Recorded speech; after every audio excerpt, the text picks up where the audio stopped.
cities around our region. Let's take you out to Long Beach, Long Island, and it has been tough going there. They did have the Army National Guard showing up with food and water, but it's just the beginning. Carolyn Gusoff on the ground for us again in all that sand out there. Carolyn? Yeah, Maurice, as night falls on the city of Long Beach, what an eerie sight, because this is a street, their main drag, that normally this time of evening on a Friday night would be filled with revelers. There are restaurants, bars. Instead, it is a ghost town and with a curfew fast approaching, and the Army National Guard about to patrol to enforce that curfew and also to make sure that none of these homes are looted.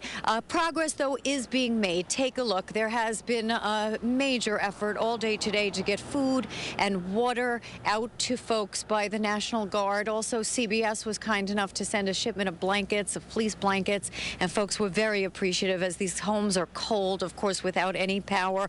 Also, FEMA's been going door to door to check on people's health and safety. A lot of people have told us that they're concerned about not having medication, and we're told that sanitation collection may be beginning soon as these piles of garbage and piles of soaked possessions are just accumulating on all the streets here.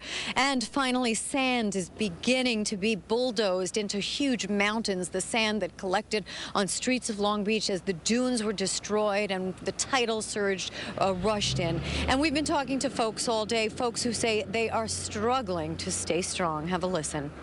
I feel bad for a lot of people here. You know, it's a middle-class community where they don't really have a lot. So they're working hard every day. They can't go to work now. They have no cars. They have no food. It's like and they have to leave their house. Where are they going to go? Bottom line, we're alive. So I mean, that's the start. That's a good thing. And all we could do is take one day at a time. But you've lost almost everything. Yeah. We don't see any future.